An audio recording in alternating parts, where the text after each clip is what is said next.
જય શ્રી કૃષ્ણ, જય માતાજી મિત્રો. આજે હું તમારી સમક્ષ મા મહિનામાં શુક્લ પક્ષમાં આવતી જયા એકાદશીની કથા વાર્તા પ્રસ્તુત કરવા જઈ રહી છું. મિત્રો, આગળની એકાદશીમાં કહ્યા પ્રમાણે એકાદશી એટલે ફક્ત ભૂખ્યા જ નથી રહેવાનું, પરંતુ તમારે તમારા મનના વિચારોને ભૂખ્યા રાખવાના છે. એટલે કે આજે તમારે પૂર્ણ સાત્વિક ભાવે આ વ્રત કરવાનું છે. મનના બધા જ દુર્વિચારોની તિલાંજલિ આપવાની છે. કોઈની એ નિંદા કુથલી કરવાની નથી. કોઈ પ્રત્યે દ્વેષભાવ નથી રાખવાનો. પૂર્ણ સકારાત્મક વિચારધારા અપનાવવાની છે. સાત્વિક આહાર લેવાનો છે અને પૂર્ણ શ્રદ્ધાભાવથી શ્રી લક્ષ્મીનારાયણ દેવની પૂજા અર્ચના કરવાની છે.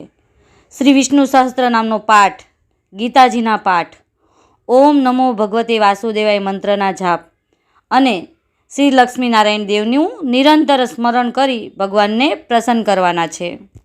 ત્યારબાદ સ્વયં શ્રી કૃષ્ણના સ્વમુખેથી કહેલી આ એકાદશીની કથા સાંભળવી.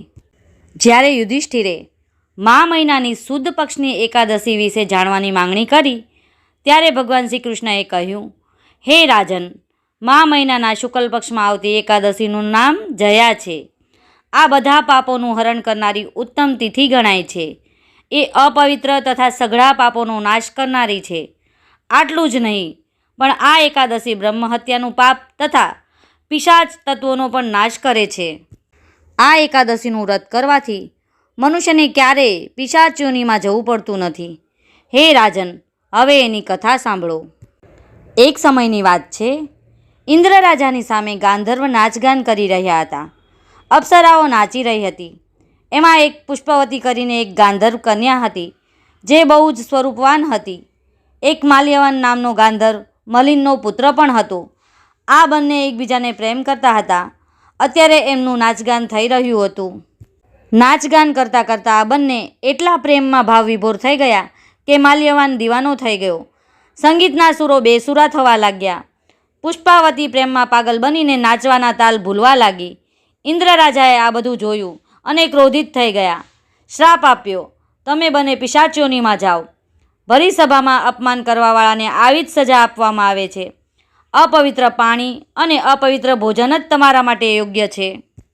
આ પ્રમાણે ઇન્દ્રનો શ્રાપ મળવાથી બંનેના મનમાં ઘણું જ દુઃખ થયું. બંને હિમાલય પર્વત પર ચાલ્યા ગયા.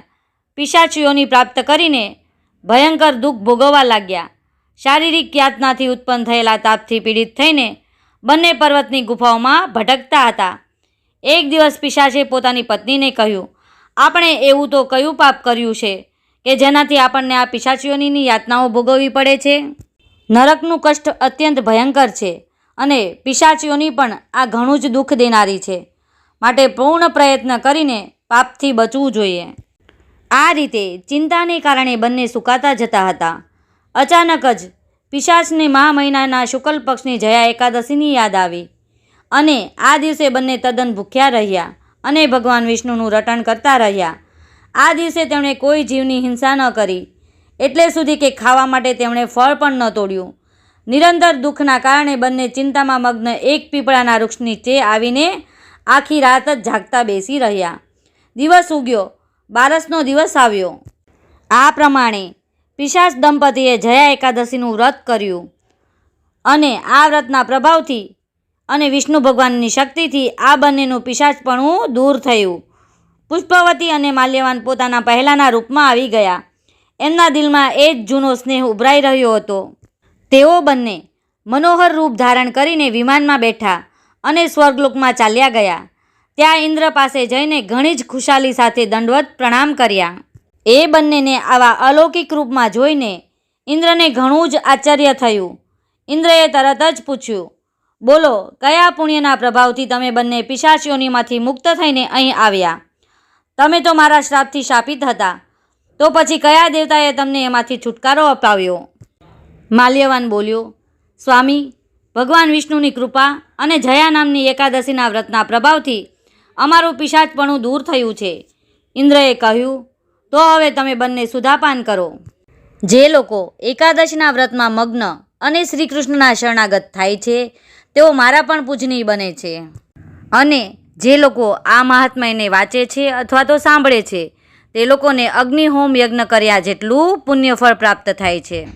જય શ્રી કૃષ્ણ, જય માતાજી મિત્રો. જો તમને મારો આ વિડીયો પસંદ આવ્યો હોય તો મારી ચેનલને સબસ્ક્રાઈબ કરો, લાઈક કરો અને તમારા મિત્રો સાથે શેર કરો અને કમેન્ટમાં જય શ્રી કૃષ્ણ લખો.